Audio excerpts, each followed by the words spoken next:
Welcome back. Let's talk about Lagos and, of course, the coastal line of the commercial hub of the nation. And there's a lot that happens. And when it comes to that coastal line, we believe that a lot can be done to exploit all of the potential it has, from blue economy to tourism and all of the value chain that can come from there. That's why Lagos has a ministry called Waterfront.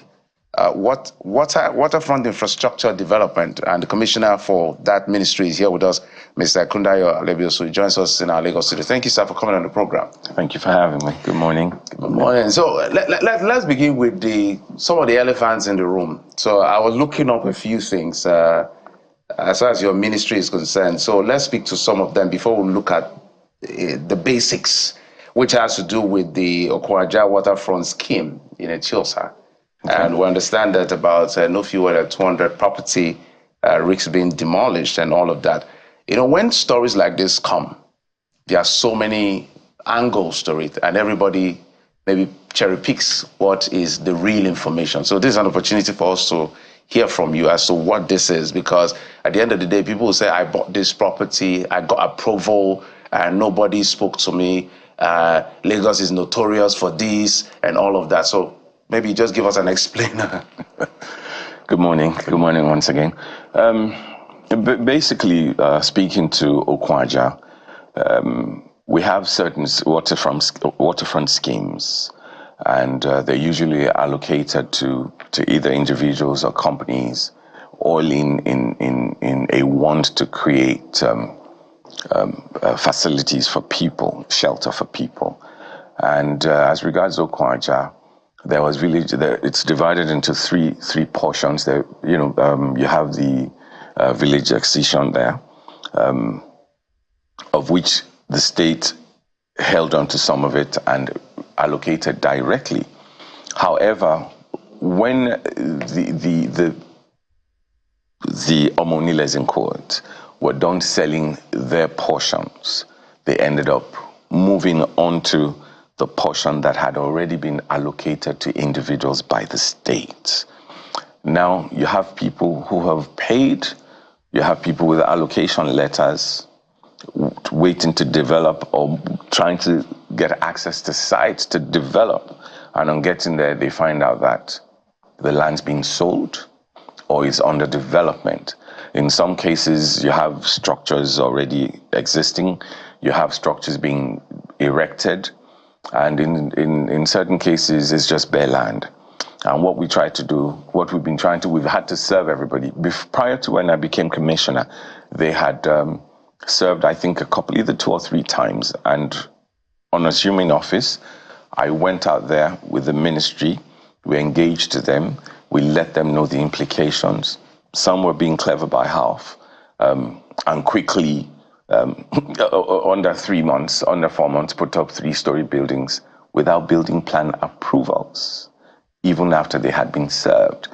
Some had built as far back as maybe 10, 15 years without realizing when the word says you've been had, they were had. And we're looking at solving the problems at hand. Some we have to solve, some, the law has to take its place. So it's not a case of demolishing 200 buildings. It was a case of having served 200 people, and we've gone back to serve some more. So we would have served in total close to about 500, around about that. So this service now means that there are property risks being demolished? Is that what it means? Not all of them, some of them. Some of them we have to accommodate. Mr. Govt has shown understanding and has advised, directed that we accommodate some, and in cases of bare land, we would have to recover them and hand them over to the allottees. There are few people who intentionally went ahead even after they had been served 3, 4 times. I mean, it's amazing when you go somewhere, it's bare land, they've been served, asking them to vacate the premises, and this is the case, and you go back there 3 months later, you see a 3-story building standing, a 2-story building standing. So obviously those would have to go. My colleagues have a question. I can understand where that the explanation you gave, but sometimes it's also difficult to accept. The reason is simple. If they've been served and they want to play a fast one, that calls to question monitoring to make sure nobody puts up anything, since you already predict that these people can be clever by half. And that's the reason why we went back in under 3 months. Did they get building plan approval? Some of them have had this notion that no matter what they do, they'll get away with it. And that's the reason why they went ahead. Some of them didn't even, quite a number of them came to the ministry, applied to be accommodated, and we're looking at, it's about problem solving, not problem creating. That's what we've been trying to achieve there. And Honorable Commissioner, the same concern is from the Mayegun Waterfront scheme. Correct. About 280 notices have been compiled, I believe, according to reports that we're getting. Correct. For contravention and encroachment.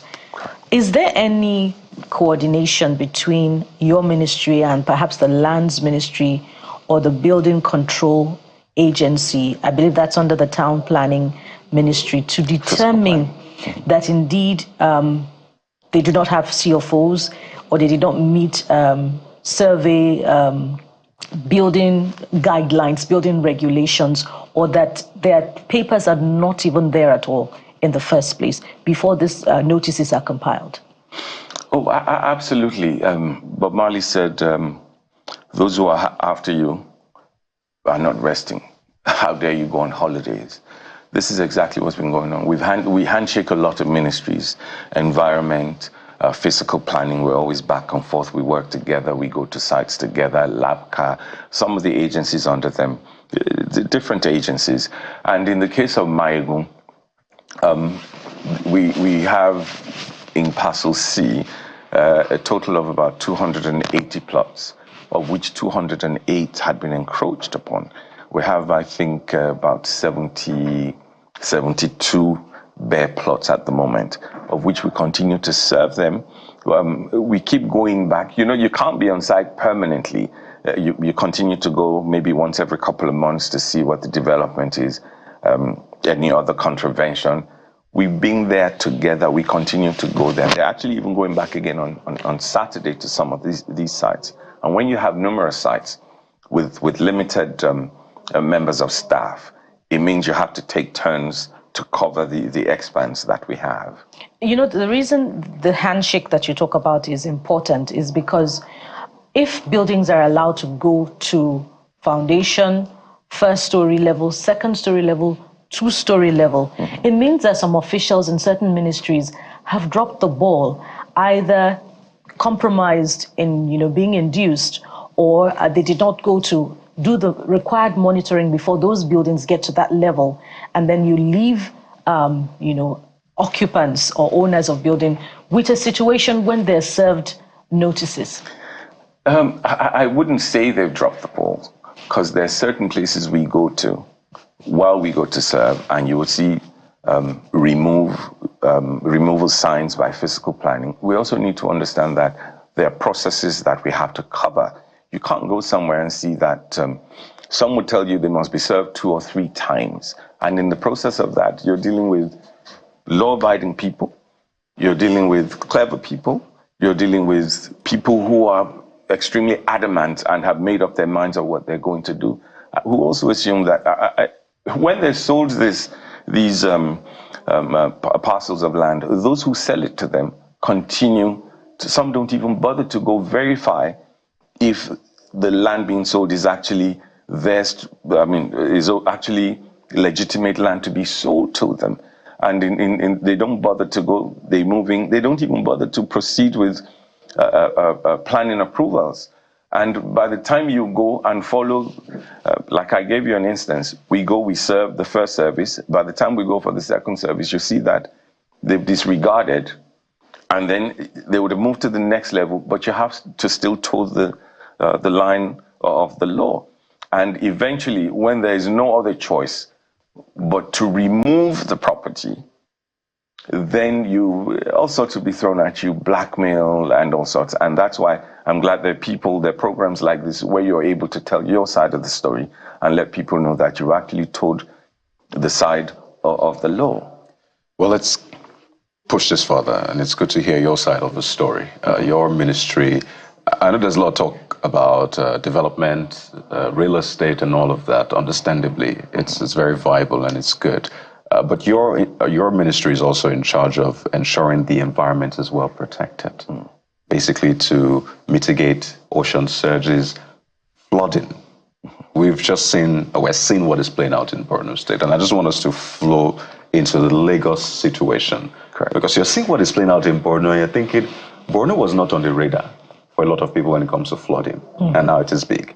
Lagos is consistently on the radar. Some parts of Lagos under sea level, as it's said. So, Correct. can you vouch that your ministry, particularly for this year, because this year is just getting started when it comes to flooding in Lagos, because we have not gotten into October and November, can you vouch that your ministry has protected the environment well enough that we won't see the kind of flooding we've seen in the past? I imagine we've learned lessons. So can you vouch that aside development, real estate, your ministry is doing that core function of protecting the environment to mitigate flooding in Lagos? It's important to, first of all, state that we come with 110%. Excuse me. And secondly, you're fighting forces here, forces of nature. Sometimes you have no choice. You have to be proactive. Sometimes you have no choice but to be reactive. You deal with what nature throws at you, unexpected things nature throws at you sometimes. But I'll look you in the eyes and tell you that I can vouch to that. As we speak, we've been monitoring what's been happening on the coastal side of things. The lagoon is pretty calm. And we need to understand what are the causes, what are the causes of these issues. We're dealing with people who deal in illegal reclamation. When you mess around with nature, it always will fight back. You're dealing with, there's nothing wrong in reclamation, it's always been. But the issue is with illegal reclamation and indiscriminate reclamation. Now, that's on the side of the lagoon. On the side of the Atlantic, look at what happened with the Bar Beach side of Victoria Island. Victoria Island was practically gone. It caught the state off guard. But at the end of the day, there was a solution. And what was the solution? The solution was to look at where things were 100 years ago and to reclaim back there. Look at what the cause was and see how you can manage things for the next 100 years. Now, when you look at a place like the Netherlands that's below sea level, you find out that there are certain areas where they continue to reclaim on a regular basis. Coming back to your question, we need to understand that it's not enough to do your best at anything, but to know what to do first before you do your best at it. And that's why we have engaged, we're in talks with certain consultants and who are very knowledgeable, who are experienced in these area of things. And we're just waiting for the T's to be crossed and the I's to be, the dots to come on the I's, so that they can properly advise on what to do. And then we've actually even gone as far as talking to international agencies who are willing to fund the studies, part fund the studies, and part fund the project as we speak. So let me just rephrase that.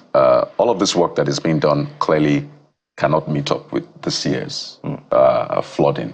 So my question is, have you done enough to ensure that the flooding that will still record this year, by the way, we've recorded some in the early part of the year, correct, but the one coming, September, October, November, are you vouching that you've done enough to ensure that what we'll see in this coming months will be way lesser than what we've seen in the past?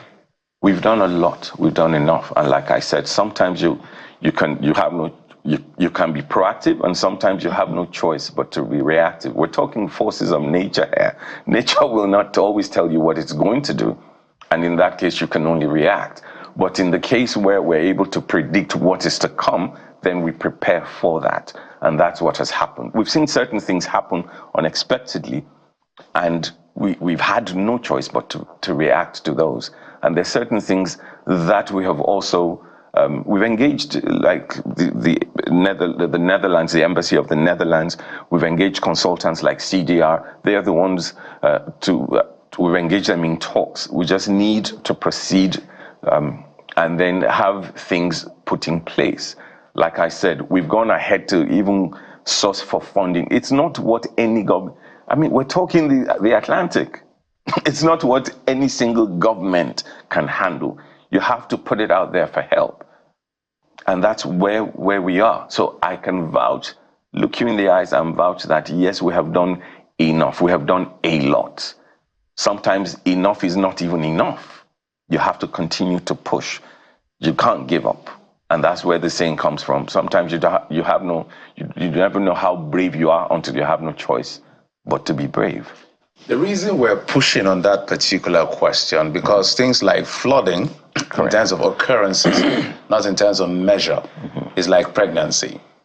You know it's 9 months naturally. It's going to come. Correct. Except something goes wrong in the process. So we expect that, as far as Lagos is concerned, given the terrain of Lagos, these are expectations. But what we've seen so far, it feels, which is why you're here to give your own side of the story. It feels like year in, year out, despite whatever effort, excuse me, is being made by the Lagos state government, is not enough. Because as soon as we see some level of water or rain, let me use the right word now, not even the ocean surge, just some level of rain, and you see people posting on social media, and you see videos like, okay, what's the idea behind all of this? And it's such a terrible and sorry sight. And these are highbrow area. People pay loads of money to live here for whatever reason why they want to live in those places, even when they know these are the challenges. These are the reasons why we want you to speak authoritatively and vouch competently to these issues. Fantastic. Now you have even cleared things better. I was addressing coastal erosion. Now maybe I have heard you clearly. I have even heard you better. You're now talking about flooding. Now, I can speak a little to that, but the best person to speak to that would be Tokunbo Wahab of the Ministry of Environment and Drainage. Now, does flooding happen? Yes. How long does the water stay for? It comes within a matter of minutes, it's gone. And that's why he's not sparing buildings that stand in the way of these drainages. And yes, sometimes, for those who do not understand, it will be seen as Lagos State is being wicked, they have no feelings. But the fact of the matter is, he's not demolishing buildings that are properly situated. He's calling for the demolition of buildings that block drainage channels. And we need to understand that we have a network of drainages. If something happens at Jibo, if the drainage is clogged there, if it's linked, if the network is linked to this location, and if it's a highbrow location, it definitely would happen. But the fact is, how soon does it drain? What used to happen for water to be on roads and things for days, weeks, isn't the case. Within a matter of minutes, it comes, yes, we get flooded, and within a matter of minutes, it's gone. There's work in progress. But Tokunbo Wahab will be the best person to speak further and much more authoritatively on that. I hope you're not going to say the same to this question I'm about to ask, because I'm asking on the supposition that there's this, yet again, handshake across ministries. Absolutely. In the state. Many would ask that what is the wetlands policy of Lagos? What list do you have? Has this list been published to those who need to know, such that they can advise developers, those who want to purchase land in those areas?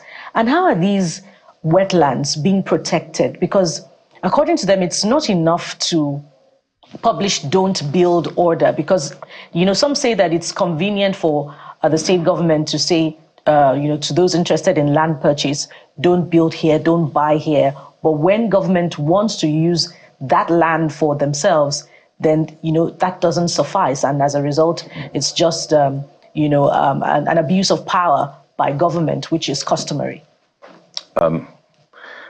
It's important that we understand that talks would always fly here and there. starting from the handshake, there's certain things certain projects we will not clear until we get a sign-off, like drainage clearance, environmental impact assessment, and things like that. Once the Ministry of Environment says no, it's a no-go area, number one. Number two, wetland is wetland. Again, we're dealing with people whose drive is about financial remunerations. It's about making money. They're hell-bent. They do not have an understanding, even though you continue to explain to them. And that's why at the end of the day, some buildings have to be brought down. When you say, when it comes to government officials, I wouldn't think, it's an assumption. I wouldn't think it would be nice. My mother owns petrol stations, and they knocked it down.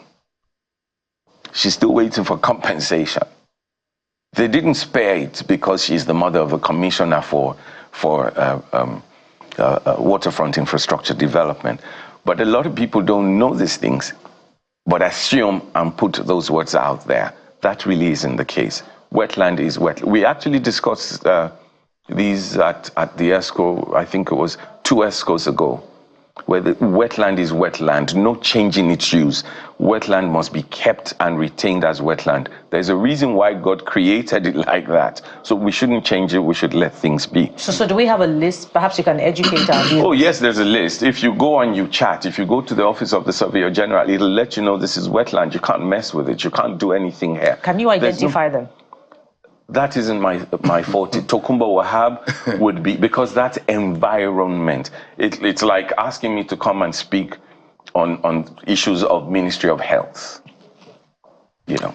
Interesting. Well, we as journalists, we fight for people, whether highly placed or, as they say, masses. I would like to pick this case up. If you say your mother's filling station was demolished, when was it demolished? Where? And who do we speak to for compensation? Fantastic. She ran the Oando at Maryland. It's no more there. If you look on the other side, Mobile was there, Maryland. It's been demolished. She was at Oando. She's had to move. You can go verify. You can confirm that. So who needs to pay compensation? And who do we knock on the door and say, hey, you need to pay the fantastic. Now, I'm not a shareholder in her company. That's up to her to deal with. Not from a company point of view. I mean, government, which of the agencies in government, and this is important. People, it could be your mother, it could be any other person. Usually it's lands. It could be my mom, it could be Jeffrey's mom. Fantastic. Usually it's lands. There's actually one we're dealing with right now. I'll give you an instance at in Koshofe, between Koshofe and it's called Odogun. There was what you call global acquisition. And the role of government is to pay compensation. We're meant to put up a scheme to provide for residential issues. But now we have different families coming up. We have about 4 families saying this belongs to us. We have the C of O, yes. But government issued C of O. Government can revoke C of O. And we're saying, government, we have to go on with this project. Government is ready to pay compensation, but you guys are in court. When the courts identify who this belongs to, then you can come. I had to talk with the Attorney General to say, listen, we can't just hold on this project. We would have failed in the delivery of what we promised. And he said, go and speak with the Permanent Secretary of the Lands Bureau, and we actually have a meeting tomorrow on this issue of compensation. We had a brief telephone talk, so that would be the first point of call to go to when it comes to issues of land. I will continue fighting. I don't know if you have something to say on that. No, I'm just saying that we needed an explainer so that people in that situation can also know who to call. I'll send my mom your way.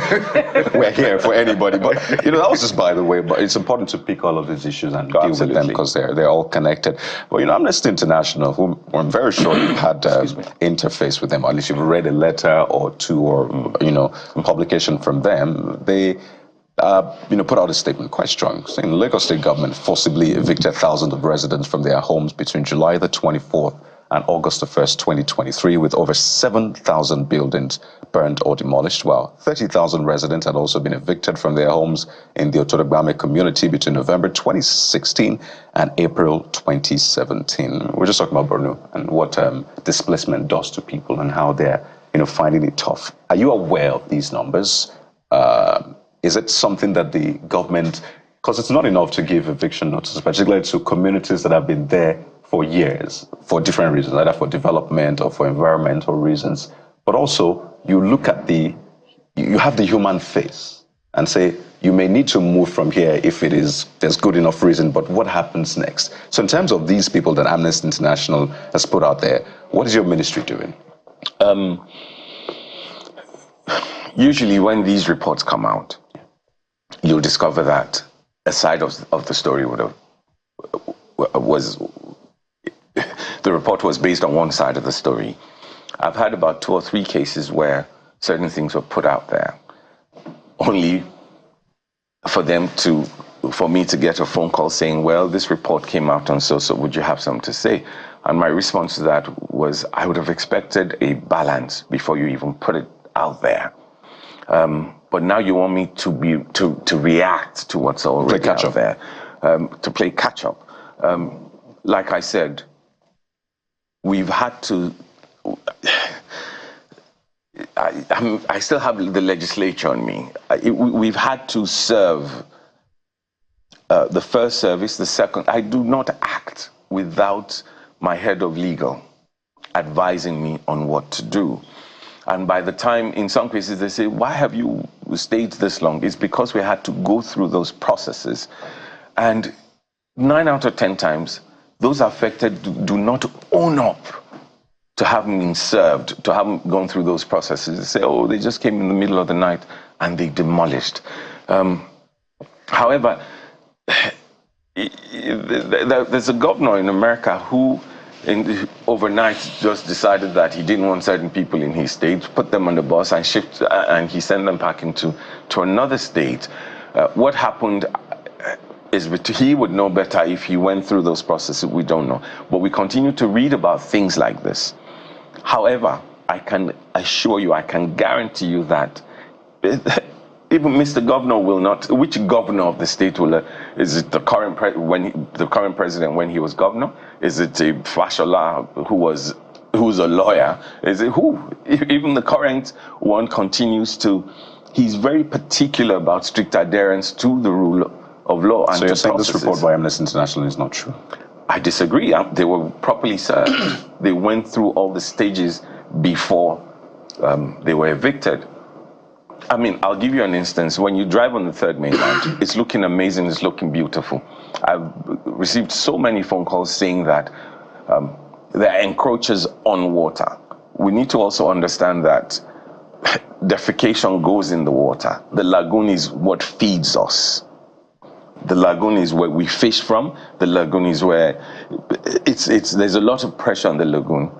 But at the same time, you can't just evict them.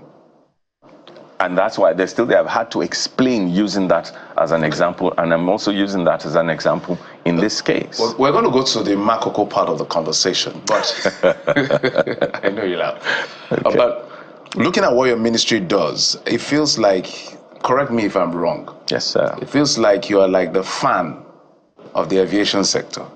More like you have to make our waterfront look attractive to the tourists and all the observers and all of that. Yes. So one of the things we like to do is some kind of an expose, so explain us as to what efforts have been made.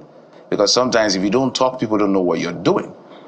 Then we can now query some of these efforts. So we know what Lagos holds. We know the controversy that greeted a landmark event center and all of the Lagos coastline issue, Lagos Calabar coastal road, and everything that has to do with all of that. So when you look at the Lagos coastline, what is the big vision and what has been done so far and where are we? First of all, if it's not a compound question. First of all, we're waterfront infrastructure development. We develop these infrastructure and we hand them over to agencies. For example, when it comes to building jetties. I'll give you that as an example. It's like building a bus stop. You build it, you hand it over. In the case of bus stops, you build them, you hand them over to the Ministry of Transportation, and that's the same thing that we do. We're responsible for issues. I'll give you we were almost crippled last year by water hyacinth. Water hyacinth is usually a seasonal plant, but there's something happening happening out there that we've suddenly gotten to realize that it's here all year round. And upon assuming office, I'd done some research along with members of the ministry, and we wanted to know where it came from. It didn't just suddenly appear. But now we're realizing that that does not work. We have to change our approach. We have to, rather than moving equipment from one area to the other, by the time you see it here, you get reports it's here. By the time you get there, it's already in Badagry. So we have to spread out and tackle it from the root, from those individual places. That's talking about water hyacinth. We're ready for that. We're ready to take that on and to make sure that what happened last day, we had issues of fire caused by water hyacinth. We had, I think it was fire and water hyacinth. Wow. Triggered by water hyacinth. We had boats. It messes up boat engines and things. And you're even unable to navigate the waterways. And you'd be amazed at the number of people using our waterways as we speak right now. We're looking at upgrading some of the jetties that we met on ground, in some cases where they're outdated. We need to add some things. We're already looking at adding some pontoons to some to make sure that you can't say you have experienced life until you have lived it. We see certain things that we have to react to, and we also look at certain things that we have to prepare for. So we're on top of the game. We're pushing things. We're trying to make sure that everywhere is safe. And sometimes to achieve those results, you must appear, in quote, like you're a wicked person. It's not necessarily because you're a wicked person. It's just that you have the options you have. Sometimes you have none to turn to, but the toughest one. Just like Bukola will always talk about that handshake, I can see your ministry has a lot of intersection. Yes. Here and there. So how do you really assess that I did a great job? Well, the first thing is when you're able to reduce the amount of complaints out there, that's an indication of you being okay. I handshake tourism, I handshake physical planning, I handshake transport, I handshake environment. Environment. No, not perhaps, really.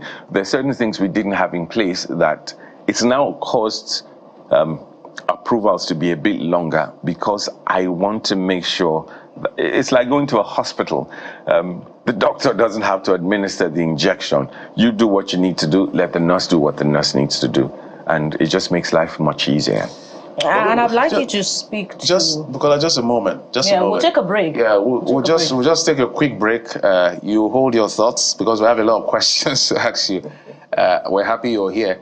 We'll take this quick break. When we come back, we'll continue the conversation. My colleague Bukola will throw in the first one. Join us again.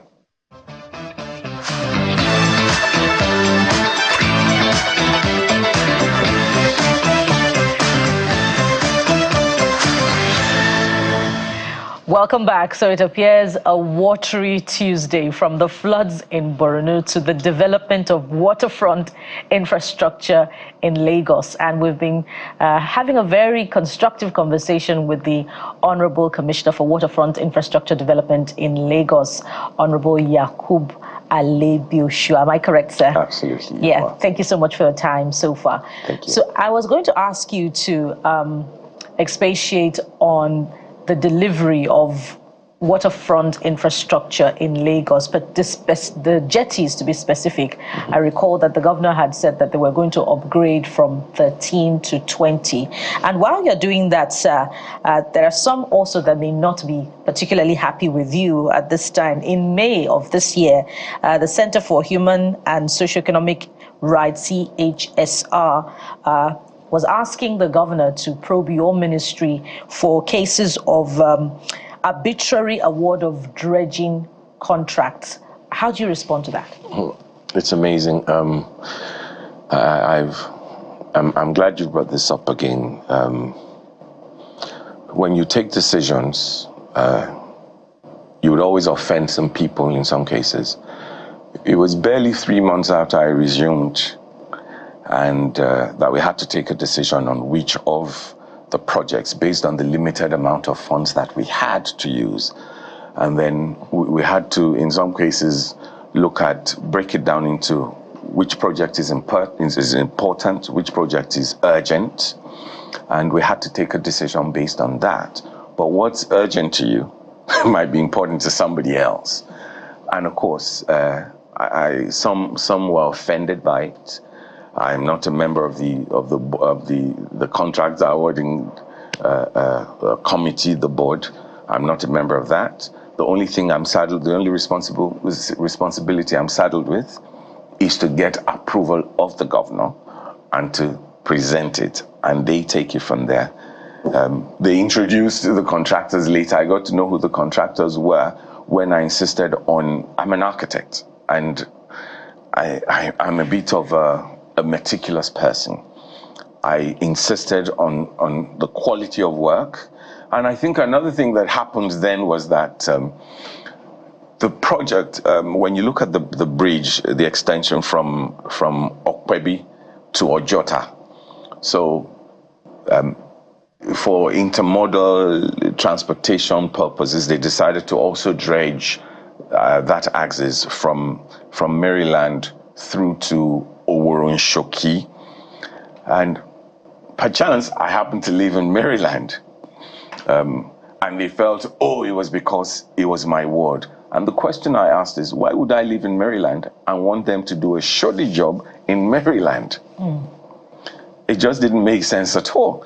And it was meant to go through to Oworonshoki as a route, a shorter route. Eventually, it came, it was looked into. I found it amazing anyways, but I didn't want to be distracted. This was something that had been approved even before I got there. I just had to revalidate the approval. So I was amazed when I started to see those things. But then, you can only do what you have to do. You can't control everybody at the same time. The jetties now, the delivery of the jetties. Oh yes, there are some, again, because I'm meticulous, I've been accused of a few things because I insist on particular qualities being met. And I'm happy I have the support of Mr. Governor on that. He just listens to reasons, and where he disagrees, he disagrees. Where he agrees with you, he agrees with you. We're there. I think we're even working on delivery of four more jetties. We're just waiting for approval. It's gone through the system. We're waiting for feedback so that we can jump on the construction of those. Pardon me, Kari, let me just quickly follow up on that. That's the 13 to 20 will require a lot of dredging. How is the state government balancing the need for the development of water infrastructure with sustainability? Because Lagos State has been projected to be, one of the cities beneath sea level, and because of the concern of rising water levels. So that's a lot of land reclamation, if you catch my drift. That's why, again, there's nothing bad in reclamation, really. It's the issue of indiscriminate reclamation, and that's why I've been going tough. I've actually explained and gotten the support of Mr. Governor on this. You'd be amazed that, I'll give you an example. Dubai, after reclaiming Palm Jumeirah, ran out of sand and started to import sand from, I think, Australia. Now, there's a lot of pressure on our lagoon. It means if we run out of sand, we're going to be in trouble. But it's a tough one. Sometimes you go on waters, and you see people holding automatic rifles, automatic weapons, wanting to fight. So when you go out, you have to go out like you're going with an army, just to make sure that the arrests have been made in cases. I'll give you another example. There's somewhere in Amu Ward, I think we went there and we were amazed that that amount of reclamation and shoreline protection had been done. We invited them, so we have no choice now but to take over, for the state to take over over that. They did this on their own? On their own. Yes, there's a lot of that going on. We're Without always approval. chasing. It's always Without a case, approval. Absolutely, it's always a case of cat and mouse. So we're always going. I've had phobia for water, but it's disappeared now. I have family members who are still afraid of water that I can't even tell I'm going on an assignment. We're on water on Saturdays. We're on water on Sundays, just to catch them off guard. Who are these people? Who are these people? Are they developers? Who are they? And I'm sure arrests have been made, as you said. These are Nigerians who are hell-bent on making money at all costs. Of course, dredging to Lagos is what illegal dredging to Lagos is what illegal bunkering is to the Niger Delta. So it's a war front out there. You're not new to government, Lagos State government. You are a special advisor, special assistant to... Yes, 21 years ago, yes.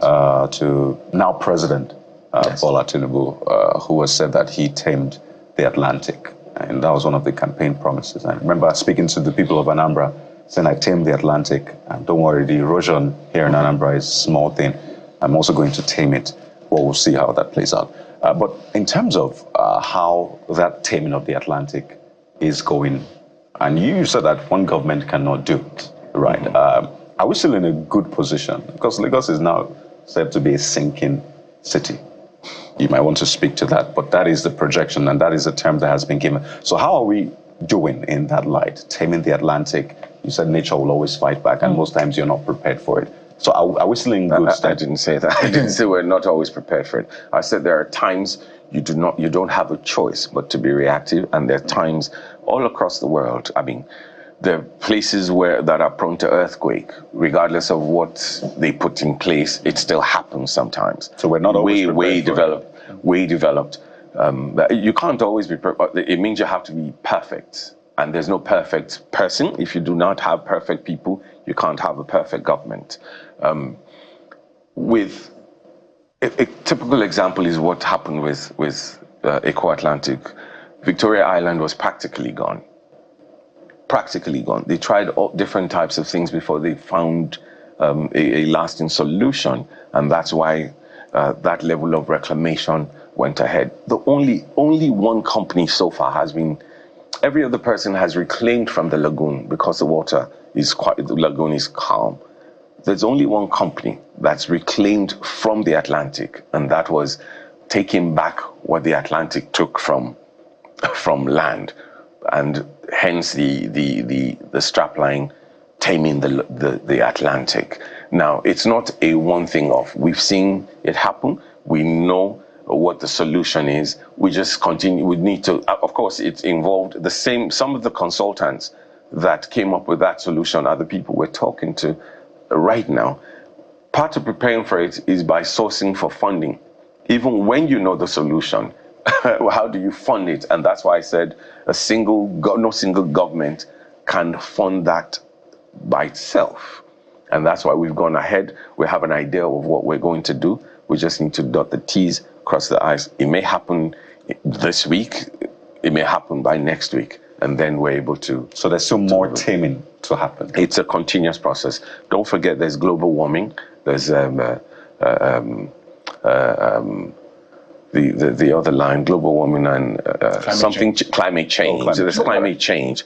That's what nature throws at you. Unless God tells you this is what I'm going to do, you'd have no choice in some cases than to be reactive. So if you say you're not always prepared, it's how God designed it, not how man designed it. But what are the long-term consequences for all that reclamation? Granted, we understand that, you're taking back from the Atlantic what it took from it. Or what we took from it originally. I recall as a child, the Bar Beach was still further down into the sea. Now it's coming closer to us. But what are the long-term consequences for that in terms of climate change?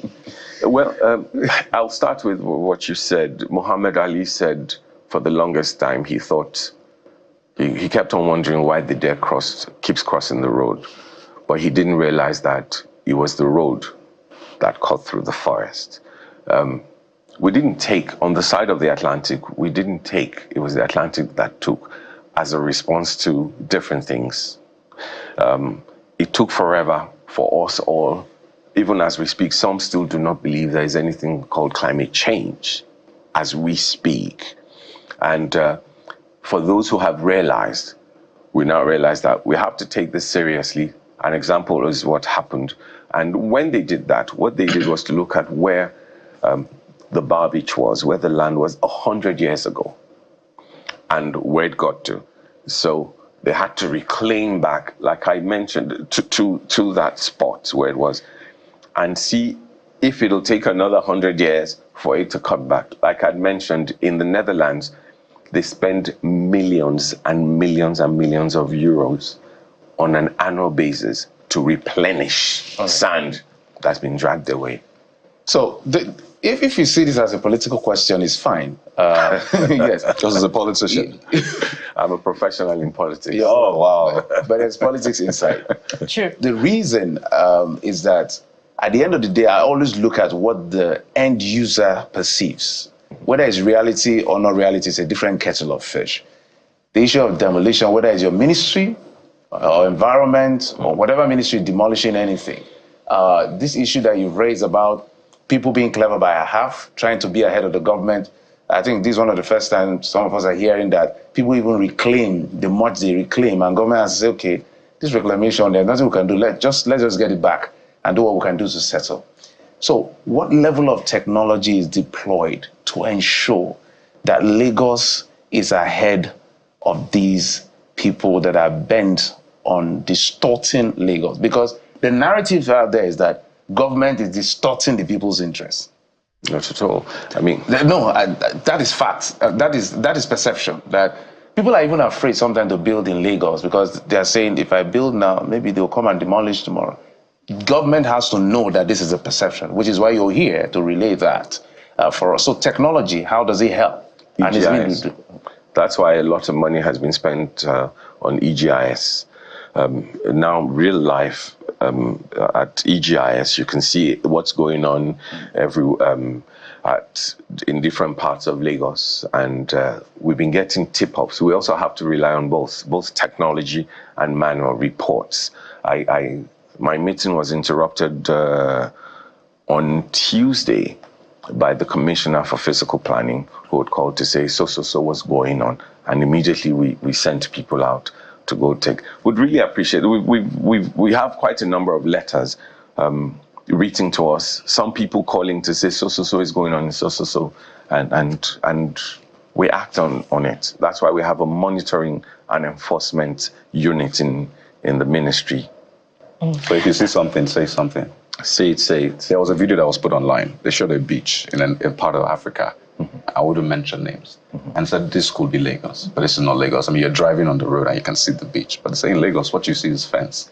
And then you see boys. Before, I'm sure you've seen that video. You saw that narrative. No, I haven't, but I can. When would have beachfronts? Which is why I say it's like the fan. Which is why I say like the fan of the water. So the boys, the pollution, just drive around and enjoy. We don't have to go all the way to Ekpe. So you see, it's a cultural thing we're dealing with. It's a cultural thing we're dealing with. Okay. And what is culture? Is the collective way through which we look at things. And it's not, in some cases, a case of right or wrong, but how we see things.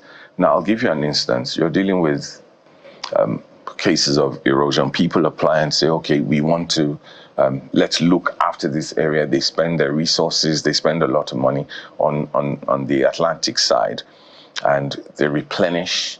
They want to get their monies back somehow. So at the end of the day, they put a toll saying, you want to come enjoy this, you pay for so. It takes a bit of pressure off government in that area. But what I would love to do, what I'd love to see, what my plan is, I pray I'm able to achieve that before I leave, is to also have beaches along the lagoon. If you look at places like Doha, they don't have the Atlantic there, but they've had to simulate beaches there.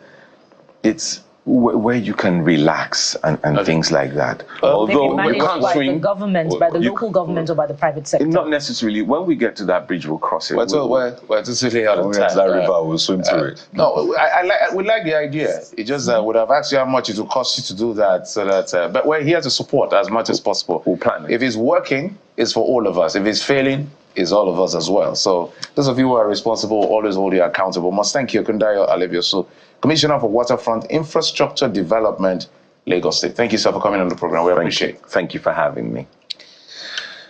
Oh dear. We're not just done yet. Maybe I'll turn to Bukola on this one to start with some of the reactions that you've been sending to us. Bukola, what is the first one, if you will? Yes, indeed. We have this first one from Freddie, who says, I share in the pains of residents of Borno State seeing flood waters wash off the zoo and almost every part of the state. Mongoru, Kiari Drive, and where I once stayed and visited hurts. I do hope the intervention of government gets to them swiftly. Now, take a look at this next one from John Network, and ties to the conversation we had with Nema. It's a question, simple one. Why is Nema's helicopter with the NPF? Don't we have a flood emergency in Borno? Nema borrow NPF helicopter only to be applying to NAF. Now, don't get lost in all of the acronyms. NAF is Nigerian Air Force, right? NEMA is Emergency Management Agency. NPF is the police. So it says NEMA borrow NPF helicopter only to be applying to NAF to borrow one. Can anyone make this make sense? We asked him, and he tried to provide some explanation, but yeah. Apparently, they say NEMA may not have pilots. It's the Air Force that has pilots. But let's go to the YouTube. Mikeleni said, the good people from Borno State, I feel your pain and I hope things get better soon. Bola. Yes, this next one is from Mal Siraj Mashi, who says, the flood in Maiduguri is quite a tragedy, which leaves many people homeless. I hope the government will respond positively to prevent its further occurrence, not only in Borno, but in the whole country. And Israel Ojo has the last one, saying it is very clear that Nigerian military and agencies are not trained to do emergency rescue, such as helicopters lifting people. This is bad and terrible. Well, their trainings, we've seen these trainings time and again, but well, the reality is another thing entirely. So we've seen these trainings. Is it enough? Are we seeing it in reality? That's the question as well. Jeffrey. Absolutely. So that's how much we can go on the show, but don't forget, just in about 5 minutes or less from now, Sunrise Daily is coming up. At the top of the hour, I'm Jeffrey Zonga. Bye-bye. Well, if there's one thing out of this conversation, NPF, please return Nema's helicopter. Thank you so much for watching. We'll be back again tomorrow. I am Bukola Koka. And I'm Kayode Fikulu. Well, we'll keep at this. God bless Nigeria. Sunrise Daily is next. Goodbye. Just keep borrowing each other. Bye-bye.